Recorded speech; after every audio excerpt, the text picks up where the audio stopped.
तीन बहनों की लालची भाभी। करिश्मा, रेशमा और मनीषा तीन बहनें हैं। उनका एक भाई भी है, मयंक। मयंक अपनी बहनों को बहुत प्यार करता है, लेकिन मयंक की पत्नी सविता इस मामले में मयंक से बिल्कुल ही अलग है। वो अपनी ननदों का जितना बुरा कर सकती है उतना बुरा करती ही रहती है और अपनी ननदों पर हुक्म भी चलाती है। करिश्मा, करिश्मा, तुमने अभी तक नाश्ता नहीं बनाया? तुम्हारे भैया को ऑफिस जाने में देर हो रही है। हाँ भाभी, बस अभी बनाती हूँ। करिश्मा, तुम ये ढीलापन छोड़ दो। कल को पराये घर जाना है। वहाँ अगर तुम इस तरह से काम करोगी तो लोग क्या कहेंगे कि माँ ने और भाभी ने कुछ सिखाया नहीं। और तुम्हारी दोनों बहनें कहाँ हैं? अब रेशमा मार्केट गई है और मनीषा सो रही है। क्या? सुबह के 8 बज रहे हैं और ये महारानी अभी भी सो रही है?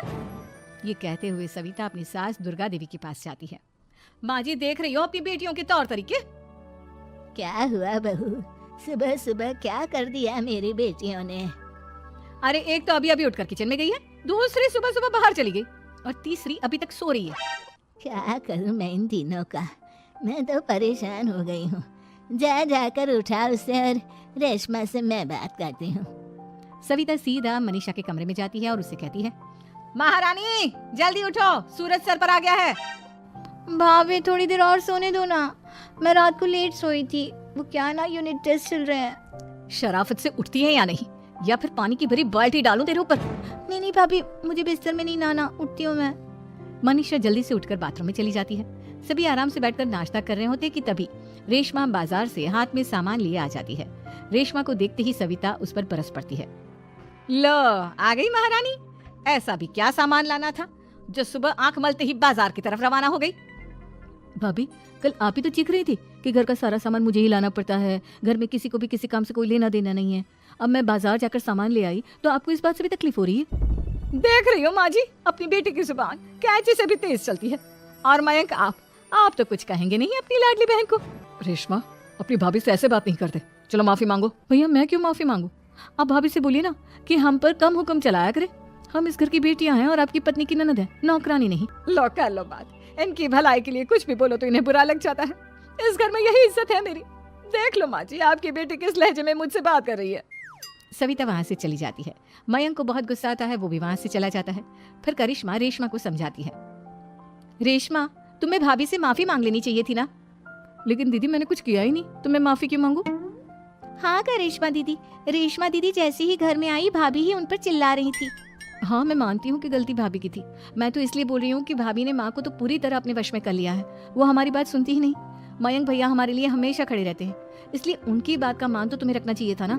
कोई फायदा नहीं दीदी, कुछ दिनों की बात और है, भाभी उन्हें भी हमारे खिलाफ भड़का देंगी। फिर वो भी माँ की तरह हमारी किसी बात का विश्वास नहीं करेंगे। इसी तरह सविता अपनी तीनों ननदों को किसी न किसी बात पर परेशान करती रहती थी। एक दिन मयंक अपनी तीनों बहनों के लिए गिफ्ट लाया। क्या रेशमा, ये तुम्हारे लिए हार का सेट। रेशमा, तुम्हारे लिए सुंदर सी ड्रेस। और मनीषा, तुम्हें किताबें पसंद है ना, तुम्हारे लिए किताबें लाया हूँ। थैंक यू भैया। थैंक यू भैया। थैंक यू भैया। करिश्मा, तुम्हारा नेकलेस कितना सुंदर है। ये भैया कहाँ से ले आए होंगे? मैंने भैया को 3 दिन पहले फोन पर ये डिजाइन दिखाया था और आज भैया ये ले आए। सविता तो अपनी ननदों के गिफ्ट्स देखकर जल गई और करिश्मा का नेकलेस तो उसे भी बहुत पसंद आया था।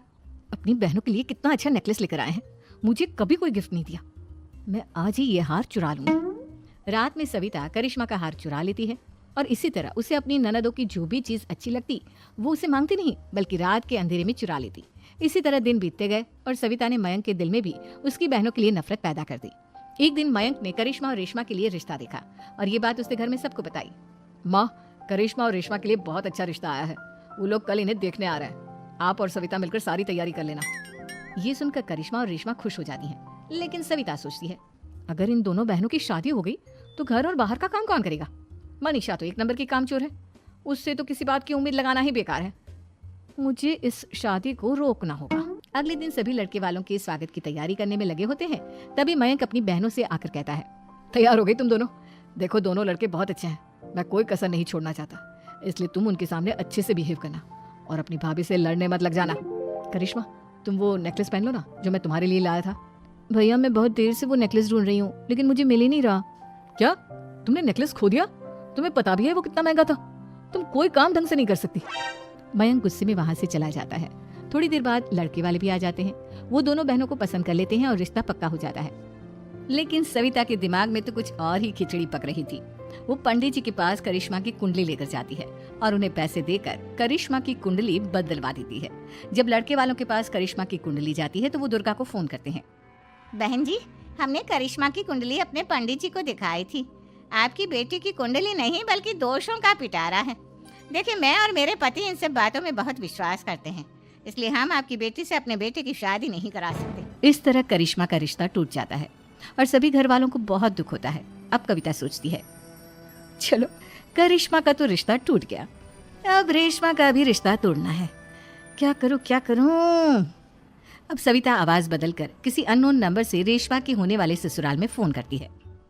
हेलो, मैं कौन हूँ कौन नहीं ये आपके लिए जानना जरूरी नहीं। बस इतना सुन लो कि रेशमा का 2 साल से किसी के साथ अफेयर चल रहा है। बस रेशमा का रिश्ता तोड़वाने के लिए सविता का इतना कहना काफी था। अब रेशमा का भी रिश्ता टूट गया। मयंक और दुर्गा देवी ने रेशमा को खूब खरी खोटी सुनाई और उससे बार बार उस लड़के के बारे में पूछने लगी। आप दोनों मुझे क्यों परेशान कर रहे हो? अरे कोई लड़का होगा मेरी लाइफ में तो मैं बताऊंगी ना।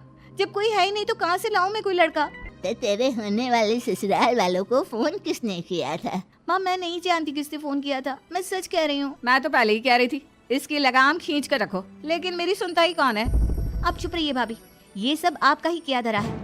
अब तीनों बहनों को विश्वास हो जाता है कि ये सब उनकी भाभी ही कर रही है। तीनों बहनें अपनी भाभी को सबक सिखाने के लिए एक वकील कर लेती है और घर में हिस्सा मांगना। देखो भैया, माँ बाप की जायदाद में जितना बेटों का हक होता है उतना ही बेटियों का, इसलिए इस घर के 4 हिस्से होंगे और हमें अपना हिस्सा चाहिए।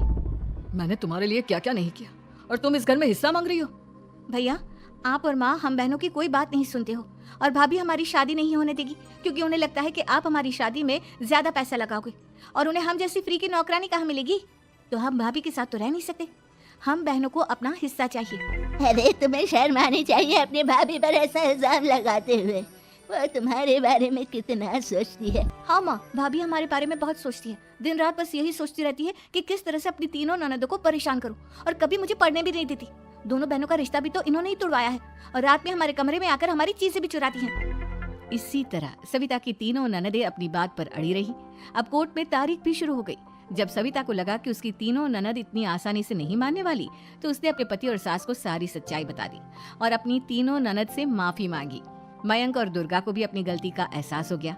अब सविता खुद करिश्मा और रेशमा के लिए अच्छा रिश्ता ढूंढती है और उनकी शादी करवाती है।